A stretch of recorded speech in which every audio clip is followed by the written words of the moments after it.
Baik, biar mempersingkat waktu dan tidak memakan banyak waktu, perkenalkan nama saya Salsabila Mas Putri Fitri Linda. Saya berasal dari Fakultas Manajemen Komunikasi. Saya termasuk mahasiswi Institut Setiami Kampus Kota Bekasi. Sebelumnya, Assalamualaikum warahmatullahi wabarakatuh. Selamat pagi, salam sejahtera untuk kita semua. Namo Buddhaya, salam kebajikan. Oke, baik. Izinkan saya di sini untuk memaparkan sedikit atau mempresentasikan tentang definisi public relation. Apa sih definisi public relation itu? Bagaimana sih cara kita menerapkan public relation pada kehidupan sehari-hari? Belajar pada pagi hari ini kita akan mempelajarinya bersama-sama. Definition. Public relation atau humas merupakan proses interaksi antara organisasi dengan masyarakat dalam menciptakan opini publik, menanamkan pengertian, memberikan persepsi, menumbuhkan motivasi, dan menciptakan partisipasi publik. Proses ini memiliki tujuan untuk saling menguntungkan, menanamkan keinginan baik, pengertian dan kepercayaan untuk saling sehingga muncul citra yang baik dari publik terhadap organisasi dan perusahaan. Definisi lain tentang public relation menjelaskan sebagai sebuah usaha yang dilakukan secara terus-menerus dan secara sengaja untuk membangun dan mempertahankan pengertian timbal balik antara organisasi dengan masyarakat. Konsep public relation ialah memelihara hubungan baik dengan publiknya, sehingga timbul suatu kegiatan yang timbal balik antara institusi public relation tersebut dengan publiknya dan semua bentuk komunikasi yang terencana antara suatu organisasi dengan halayaknya. Timbal balik berarti tidak hanya dari pihak public relation saja yang melakukan kegiatan untuk publik, tetapi publiknya juga memberikan sesuatu atau melakukan kegiatan kepada institusi public relation tersebut, sehingga terciptalah sebuah hubungan dan pengertian bersama untuk meraih kepentingan bersama. IPRA atau biasa disebut dengan International Public Relations Association. Humas adalah fungsi manajemen yang terencana dan berkelanjutan melalui organisasi dan lembaga swasta atau publik untuk memperoleh pengertian, empati, dan dukungan dari mereka yang terkait atau mungkin ada hubungannya dengan penelitian opini publik di antara mereka.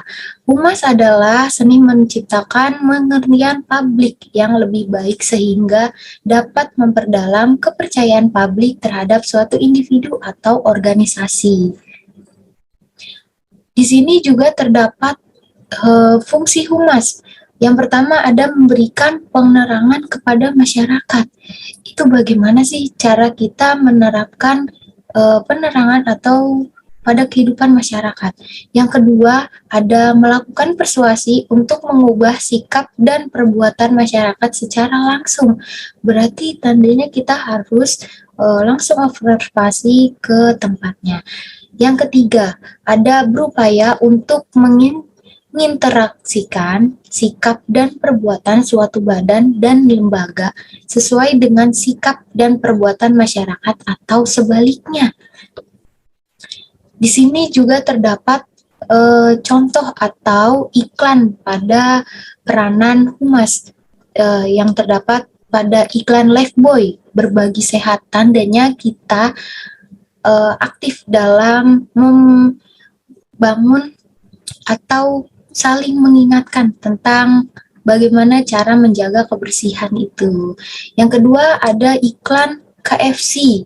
Di iklan KFC ini kita membuat sebagai tugas public relation itu atau humas tugasnya untuk membuat seperti iklan-iklan menarik. Ada humas. Yang pertama ada personal, yang kedua ada citra, dan yang ketiga ada reputasi. Di sini juga terdapat fungsi humas yang kedua. Yang pertama itu ada mengantisipasi, menganalisis, dan mengertikan opini dan sikap publik terhadap merek, serta menyusun strategi dengan menggunakan media untuk memberikan pengaruh pada publik. Yang kedua, merancang strategi untuk mendukung setiap kampanye atau gerakan baru melalui konten editorial.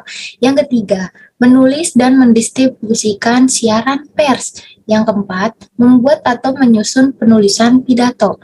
Yang kelima, ada merencanakan dan melaksanakan acara yang berhubungan dengan publik dan media secara khusus. Yang keenam, ada mengembangkan strategi krisis hubungan masyarakat. Yang ketujuh, ada memberikan pelayanan dan ulasan publik di situs media sosial. Yang kedelapan, ada melakukan konseling pada karyawan organisasi yang membahas kebijakan tindakan, tanggung jawab organisasi, serta tanggung jawab mereka. Baik, di sini saya juga ingin sedikit memberikan contoh seputaran tentang public relation.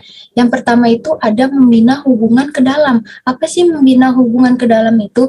Baik, seorang public relation memiliki peran untuk membina hubungan ke dalam atau biasa dikenal dengan istilah internal public relation. Mohon maaf, public relation. Publik internal merupakan publik yang terdiri atas orang yang merupakan bagian dari perusahaan yang secara fungsional memiliki tugas, hak, kewajiban, dan pekerjaan tertentu. Public relation juga harus dapat melakukan identifikasi terhadap hal yang dapat menimbulkan dampak negatif di dalam perusahaan sebelum suatu kebijakan dijalankan atau disampaikan kepada publik atau masyarakat umum. Yang kedua ada membina hubungan keluar. Apa sih membina hubungan keluar itu? Maksudnya seperti apa sih? Baik, seorang public relation yang profesional harus mampu mengusahakan tumbuhnya sikap dan gambaran publik yang positif terhadap perusahaan yang menjadi tanggung jawabnya. Pihak luar atau pihak eksternal ini merupakan masyarakat yang berada di luar organisasi, baik yang memiliki hubungan dengan perusahaan tersebut ataupun dengan yang diharapkan akan berkaitan dengan perusahaan. Selain itu juga public relation sebagai teknisi komunikasi. Public relation juga merupakan bagian dari teknik komunikasi dua arah, juga harus mampu mengetahui timbal balik, yaitu tentang bagaimana dampak terhadap reputasi dan citra perusahaan ataupun sebaliknya malah menjadi negatif. Akibatnya malah kurang menguntungkan bagi perusahaan tersebut. Selain itu juga, di samping itu juga, public relation berperan untuk melakukan kerjasama dengan media tertentu sesuai dengan kepentingan perusahaan. Dan mungkin yang terakhir, saya akan sedikit menjelaskan tentang public relation terkadang memiliki peran untuk mempertahankan sudut pandang publik terhadap kepemimpinan ataupun produk, bisa juga keputusan dari perusahaannya. Di sini juga ada peranan humas. Yang pertama ada expert prescriber atau sebagai ahli dalam mendeskripsikan. Yang kedua ada communication facilitator sebagai fasilitator komunikasi antara organisasi dengan publik. Yang ketiga ada problem solving process fasilitator atau sebagai fasilitator pemecahan masalah. Yang keempat ada communication technician atau sebagai pelaksana teknis komunikasi. Pentingnya humas di instansi dan lembaga pemerintah. Humas, seberapa pentingnya sih humas di instansi atau dan lembaga pemerintah itu? Baik, memberi penerangan informasi kepada masyarakat tentang tujuan-tujuan, aktivitas masyarakat atau aktivitas pemerintah, dan maksud peraturan pemerintah. Yang kedua ada menanamkan kepercayaan dan meyakinkan masyarakat akan kecakapan, kejujuran, dan pengabdian aparatur dinas pemerintahan sebagai pelaksana public service. Di sini juga terdapat pentingnya humas di instansi dan lembaga pemerintahan. Yang pertama itu ada memberikan informasi tentang keinginan, aspirasi dari masyarakat agar pemerintah dapat mengambil keputusan yang tepat dan berguna. Yang kedua, menyampaikan SOP agar peraturan yang dibuat berdasarkan kenyataan dan dapat diterima masyarakat. Yang ketiga, ada mengajak masyarakat agar mau beropini atau mengajukan pendapat kepada pemerintah. Dan yang terakhir mungkin ada kegiatan-kegiatan humas. Apa saja sih kegiatan-kegiatan yang ada di humas itu atau di public relation ini? Yang pertama ada melobi, ada berbicara di depan publik. Berbicara di depan publik sama halnya tentang bagaimana kita menyampaikan aspirasi kita terhadap publik. Yang ketiga, menyelenggarakan acara. Penyelenggaraan acara ini bisa juga dengan menyelenggarakan seminar atau webinar atau dengan hal-hal yang positif.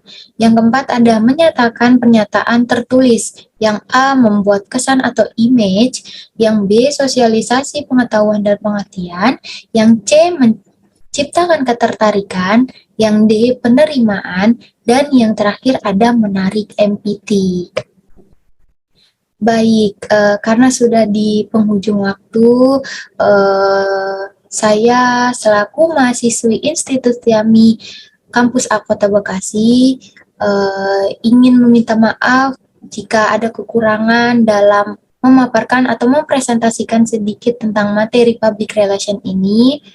Mohon dimaafkan jika ada tutur kata juga yang kurang mengenakan di hati semua. Itu saja yang dapat saya sampaikan, kurang lebihnya mohon maaf.